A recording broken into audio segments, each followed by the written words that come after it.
Mais de 4 anos após o início da invasão em larga escala da Ucrânia, a Rússia continua aprofundando um amplo processo de integração dos territórios ocupados ao seu sistema político, econômico e administrativo.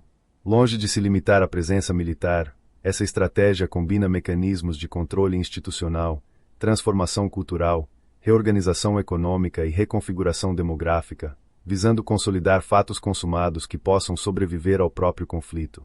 Os acontecimentos registrados nas regiões ocupadas de Kherson, Zaporíjia, Donetsk, Luz e Crimeia revelam uma política coordenada que busca reduzir gradualmente os vínculos dessas populações com o Estado ucraniano, substituindo-os por estruturas alinhadas a Moscou. Trata-se de um processo que transcende as necessidades imediatas da guerra e aponta para objetivos de longo prazo relacionados à incorporação política e social dos territórios conquistados. Um dos aspectos mais significativos dessa política é o crescente direcionamento da juventude das áreas ocupadas para instituições vinculadas ao complexo industrial russo. A Zona Econômica Especial de Elabulga, localizada na República do Tartaristão, tornou-se um dos principais polos de produção de drones empregados pelas forças russas na guerra. O recente recrutamento de estudantes provenientes dos territórios ocupados demonstra que Moscou não vê essas regiões apenas como espaços sob administração temporária, mas como reservas permanentes de mão de obra e capital humano. A iniciativa busca atrair jovens entre 15 e 21 anos por meio da oferta de bolsas de estudo, treinamento técnico e promessas de emprego. Na prática, porém, a combinação entre formação acadêmica e trabalho obrigatório nas instalações industriais aproxima o modelo de uma estrutura voltada para abastecer diretamente a base produtiva da indústria de defesa russa. A relevância desse movimento ultrapassa o aspecto econômico. Ao transferir adolescentes e jovens adultos para o interior da Federação Russa, as autoridades criam um ambiente favorável à assimilação cultural e política, reduzindo a influência de identidades locais e ampliando a exposição desses estudantes às narrativas oficiais do Kremlin. Sob essa perspectiva, o recrutamento representa não apenas uma política educacional ou trabalhista, mas também um instrumento de integração sociopolítica dos territórios ocupados. Paralelamente, as autoridades russas continuam expandindo programas voltados à militarização da vida escolar. A visita do ministro da Educação da Rússia, Sergei Kravtsov, a uma escola de Simferopol evidenciou a crescente institucionalização desse processo. A presença de armamentos utilizados como material didático, museus dedicados à guerra e programas permanentes de interação entre estudantes e militares refletem uma tentativa de incorporar a experiência do conflito ao cotidiano das novas gerações. O curso obrigatório denominado Fundamentos de Segurança e Defesa Nacional representa uma das manifestações mais visíveis dessa tendência. Sua implementação ocorre simultaneamente à introdução de disciplinas voltadas à formação ideológica e à promoção de uma narrativa histórica compatível com os interesses do Estado russo. A militarização da educação não constitui um fenômeno novo. Desde a anexação da Crimeia em 2014, Moscou investe em programas destinados a fortalecer valores patrióticos e ampliar o vínculo entre juventude e instituições de segurança. Entretanto, a guerra ampliou significativamente o alcance dessas iniciativas, transformando-as em componentes estruturais do sistema educacional nas áreas ocupadas. A introdução de mecanismos de avaliação comportamental para estudantes também reforça preocupações sobre o uso da escola como instrumento de vigilância política e conformidade ideológica, especialmente em regiões onde parte significativa da população mantém laços culturais e familiares com a Ucrânia. Enquanto promove transformações sociais e educacionais, Moscou também avança na consolidação burocrática da ocupação. As propostas apresentadas pelo Serviço Federal de Segurança, FSB, para eliminar formalmente determinados controles de fronteira entre a Rússia e os territórios ocupados possuem forte significado político. Embora produzam efeitos administrativos limitados, carregam um simbolismo relevante ao sugerir que essas regiões deixaram de ser áreas sob ocupação para se tornarem partes integrantes da Federação Russa.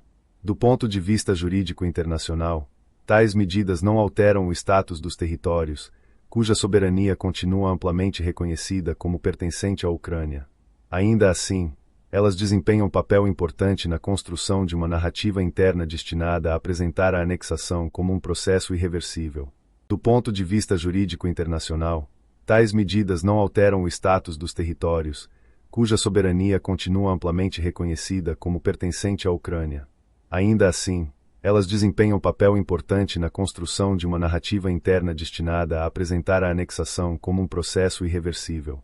Ao mesmo tempo, a eliminação formal de determinadas fronteiras não implica necessariamente redução dos mecanismos de controle. As estruturas de segurança russas continuam utilizando inspeções, sistemas de filtragem e monitoramento populacional para identificar indivíduos considerados hostis à ocupação. Dessa forma, a flexibilização administrativa convive com a manutenção de instrumentos repressivos que garantem a estabilidade do controle político. Apesar dos esforços de integração, as administrações instaladas pela Rússia continuam enfrentando dificuldades estruturais significativas. A situação do sistema de saúde em Luz ilustra claramente esse desafio. A carência de milhares de médicos e profissionais de enfermagem demonstra que a consolidação administrativa ainda está longe de ser concluída. Mesmo com programas de incentivo destinados a atrair profissionais russos para as áreas ocupadas, os resultados permanecem insuficientes para compensar a fuga de trabalhadores qualificados, os deslocamentos populacionais provocados pela guerra e o desgaste acumulado da infraestrutura local. Outro elemento central da ocupação é a crescente incorporação de ativos ucranianos ao sistema econômico russo. As autoridades da Crimeia continuam utilizando mecanismos de nacionalização e confisco para transferir propriedades privadas para o controle da administração ocupacional. Hotéis, apartamentos, empresas e outros bens pertencentes a cidadãos ucranianos vêm sendo incorporados ao patrimônio estatal local ou posteriormente vendidos para gerar receitas. Além de seu valor financeiro, essas medidas possuem uma dimensão política evidente.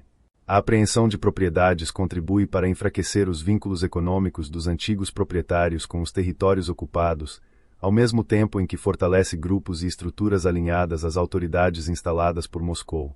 Esse processo produz transformações duradouras na composição econômica das regiões ocupadas, alterando padrões de propriedade e redistribuindo ativos em benefício de indivíduos e instituições ligados ao sistema de ocupação.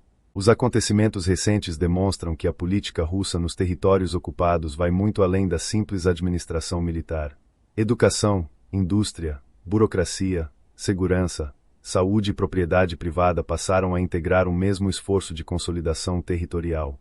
A transferência de jovens para centros industriais russos, a militarização das escolas, a reconfiguração administrativa das fronteiras, a expansão dos mecanismos de vigilância e a redistribuição de ativos econômicos revelam uma estratégia voltada para transformar gradualmente a realidade política e social dessas regiões. Ao mesmo tempo, as dificuldades persistentes nos serviços públicos e a necessidade contínua de medidas coercitivas indicam que a integração permanece incompleta e enfrenta obstáculos significativos.